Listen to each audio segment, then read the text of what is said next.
नमस्कार, ये आकाशवाणी चंडीगढ़ है। अब आप वैशाली चौधरी से प्रादेशिक समाचार सुनिए। प्रधानमंत्री नरेंद्र मोदी ने आज कहा कि वित्तीय समावेशन और उद्यमिता से लेकर शिक्षा, स्वास्थ्य देखभाल, साफ सफाई, आवास, खेल, विज्ञान और सुशासन तक महिलाएं अलग अलग क्षेत्रों में अहम भूमिका निभा रही हैं। सोशल मीडिया पोस्ट में श्री मोदी ने कहा कि ड्रोन प्रौद्योगिकी जैसे उभरते क्षेत्रों में महिलाओं की बढ़ती भागीदारी से अवसरों के नए रास्ते खुल रहे हैं और पूरे देश में विकास का परिदृश्य बदल रहा है। उन्होंने बताया कि पिछले 12 वर्षों में सरकार ने महिलाओं के नेतृत्व वाले विकास को आगे बढ़ाने के लिए काम किया है और ये अलग अलग क्षेत्रों में साफ तौर पर दिखाई देता है। आज भारत विमेन लेड डेवलपमेंट की राह पर चल पड़ा है। हमारी सरकार ने महिलाओं के लिए सारे रास्ते खोल दिए। हमने करोड़ों महिलाओं के लिए शौचालय बनवाकर उनका सम्मान बढ़ाया। हमने उज्ज्वला सिलेंडर देकर उन्हें धुएं जैसी तकलीफों से भी बचाया। दशकों से हमारी बहनों के पास हुनर भी था, मेहनत भी थी, लेकिन उन्हें पूंजी और अवसर नहीं मिलते। 3 करोड़ महिलाओं को लखपति दीदी बनाने का जो संकल्प किया था वो पूरा हो चुका है। उन्होंने कहा कि सरकार स्वयं सहायता समूहों को सक्रिय रूप से मदद कर रही है। ये महिलाओं को आर्थिक रूप से आत्मनिर्भर बनाने में बड़ी भूमिका निभा रहे हैं। प्रधानमंत्री ने कहा कि सरकार के प्रयास सम्मान, अवसर और सशक्तिकरण पर आधारित हैं, जिससे ऐसा माहौल बनाने में मदद मिली है जिसमें महिलाएं अपनी पूरी क्षमता को पहचान सकें तथा राष्ट्र निर्माण में और मजबूती से योगदान दे सकें। श्री मोदी ने विज्ञान, अंतरिक्ष और इनोवेशन जैसे क्षेत्रों में भारत की नारी शक्ति को अपनी पहचान बनाते हुए देखकर खुशी जाहिर की। संस्कृत का एक श्लोक साझा करते हुए प्रधानमंत्री ने कहा कि देश की नारी शक्ति राष्ट्र निर्माण की आधारशिला हैं। उन्होंने कहा कि देश की माताएं, बहनें और बेटियां आज हर क्षेत्र में अपनी असाधारण प्रतिभा और कौशल से भारत माता का गौरव बढ़ा रही हैं।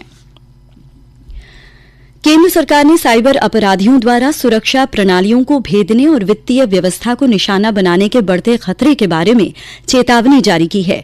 गृह मंत्रालय के अधीन भारतीय साइबर अपराध समन्वय केंद्र की ओर से जारी चेतावनी के अनुसार साइबर अपराधी डीप फेक वीडियो और कृत्रिम पहचान बनाने के लिए एआई का तेजी से उपयोग कर रहे हैं। इन तकनीकों का दुरुपयोग चेहरे की पहचान, जीवंतता सत्यापन, वीडियो केवाईसी प्रक्रियाओं, खातों को दोबारा सक्रिय करने की प्रणालियों और वित्तीय तथा डिजिटल सेवाओं तक पहुंच बनाने के लिए किया जा रहा है। सरकार ने फिनटेक कंपनियों सहित वित्तीय संस्थाओं को डीप फेक का पता लगाने की प्रणाली मजबूत करने और ग्राहक ऑनबोर्डिंग तरीकों को बेहतर बनाने की सलाह दी है। लोगों से यह भी आग्रह किया गया है कि वे अपने बायोमेट्रिक डेटा को सुरक्षित रखें। सरकार ने कुछ इथेनॉल मिश्रित पेट्रोल पर उत्पाद शुल्क माफ कर दिया है। वित्त मंत्रालय ने एक अधिसूचना के माध्यम से 22, 25, 27 और 30% इथेनॉल मिश्रित पेट्रोल को केंद्रीय उत्पाद शुल्क से पूरी तरह छूट देने की घोषणा की है। मंत्रालय ने कहा कि अब इन चारों ईंधन श्रेणियों पर उत्पाद शुल्क 0 रहेगा। इसका उद्देश्य भारत के इथेनॉल मिश्रण कार्यक्रम को मजबूत करना है। मुख्यमंत्री नायब सिंह सैनी ने कल नई दिल्ली में प्रधानमंत्री नरेंद्र मोदी की अध्यक्षता में हुई नीति आयोग की 11वीं शासी परिषद की बैठक में हरियाणा के विकास से जुड़े कई मांगें रखी। उन्होंने केंद्र सरकार से आग्रह किया कि हरियाणा को उसकी महत्वाकांक्षी औद्योगिक विकास योजना के तहत विकसित किए जाने वाले पहले 50 औद्योगिक पार्कों में शामिल किया जाए।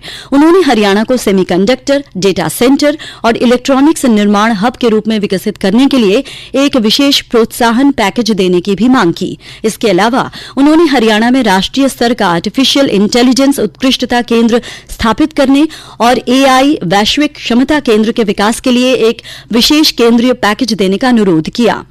उन्होंने औद्योगिक मॉडल टाउनशिप, सेक्टर विशिष्ट औद्योगिक पार्कों, ग्रीन हाइड्रोजन परियोजनाओं और नवीकरणीय ऊर्जा पहलों के लिए अतिरिक्त केंद्रीय सहायता की भी मांग की। उन्होंने राष्ट्रीय नवाचार एवं अनुसंधान फंड के तहत हरियाणा को प्राथमिकता देने की आवश्यकता पर भी जोर दिया। मुख्यमंत्री ने कहा कि हरियाणा ने विकसित भारत 2047 के राष्ट्रीय विजन के अनुरूप अपना विजन दस्तावेज 2047 तैयार किया है। इसी के साथ प्रादेशिक समाचार समाप्त होते हैं।